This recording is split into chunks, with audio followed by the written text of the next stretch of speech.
Q&A. Ow. Number 1. AM Houndshell asks, who is your favorite Dragon Ball Z character? Just gonna start right in there with the hardest question, aren't you, AM? Who is my favorite Dragon Ball Z? How can I choose? Trunks is cool, but is he my favorite? He's not my favorite.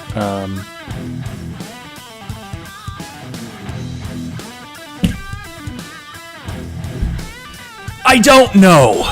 I mean, there's Goku and Vegeta, and they're both cool, and they're done by, like, Sean Schemmel and Christopher Sabat, who are also really cool. And there's Piccolo, who's pretty cool, and there's, like, Trunks, and, like, Krillin is cool. Even though he dies all the time, he's really cool, and, okay, Tien isn't really that interesting.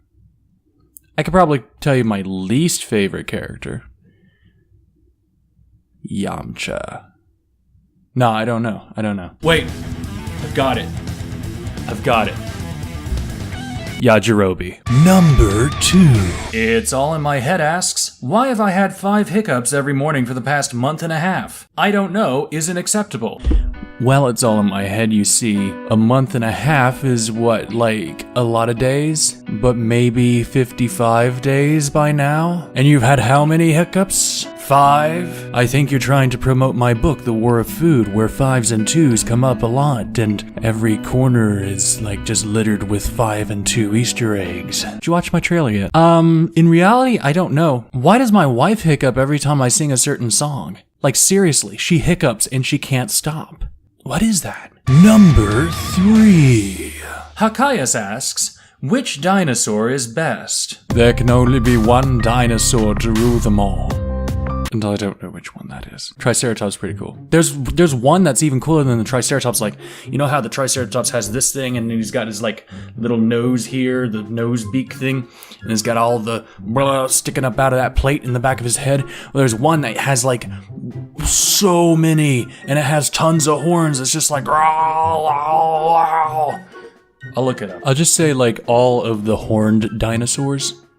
We'll go with that answer. Number 4. Why is it always 4? Come on! Hakayas asks, why do we call it pi? Here with P-I. Because they used pi to find pi, because pi is a circle. No. I know the real answer.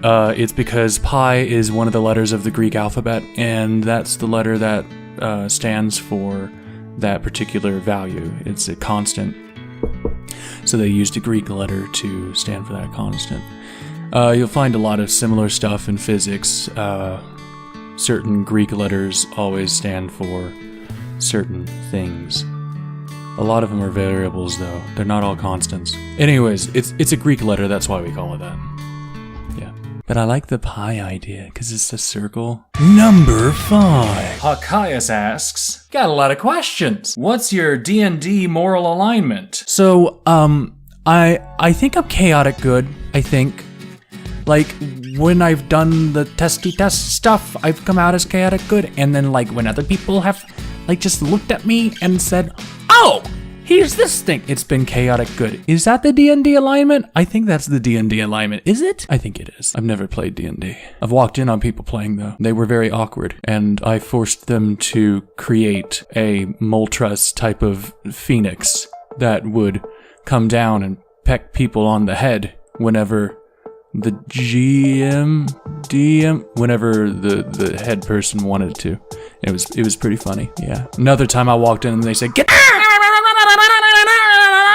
Dude was really into the game. It's like Pokemon or something. Now I really have forgotten. 6 or 7. You know what? We'll call it 6 plus or minus 1. Stuck in the 60s asks, Are you a Dadaist or an absurdist? Well, stuck in the 60s, I gotta say that I am definitely an absurdist. Postmodern absurdist. I looked up Dadaism, I looked up absurdism, and apparently absurdism was influenced by Dadaism, and so was postmodernism, but they differ in a lot of regards. Dadaism was very focused on being anti-art, and absurdism I don't feel is quite like that. And postmodernism seems to be like a layer on top of art, which brings you out of the traditional way of doing things and allows you to do stuff like breaking the fourth wall, doing metafiction, intertextuality, stuff like that. But not just for that reason, but the whole idea behind absurdism is that it's kind of based off of the philosophical idea of absurdism, where purpose is kind of lost because there might be purpose, but man can't really figure it out.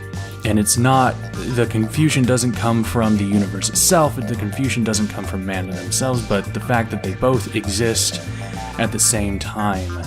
And something, just, it's easier to read the Wikipedia article because I'm probably butchering this, but basically it's an absurdist piece of literature doesn't have to have a clear moral, it doesn't have to have a clear purpose, it doesn't have to have a clear plot, even if it doesn't want to. Anyways, yeah, absurdist, not Dadaist. Number 7, plus or minus 1.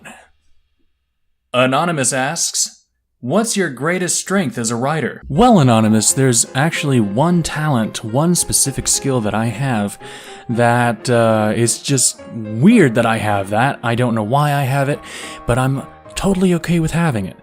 And that is being able to make anything funny. The curse behind it, though, is that everything I make is funny. So even if I try to write like a serious sci-fi, it comes out funny. At least there's certain elements of it that come out funny. If I try to write a murder mystery, some parts of it come out funny. It doesn't matter what I write, no matter what it is, what genre, how long, the topic, whatever. I always end up working in a joke, even if it's unintentional. And so my greatest strength is that I can write comedy. And it's apparently a very rare talent. But my greatest weakness is that I can't write anything but comedy. Alright, that's it for the Q&A. Leave some more questions in the comments below or on Twitter, and I'll answer them next Monday on the next Q&A video. Next time.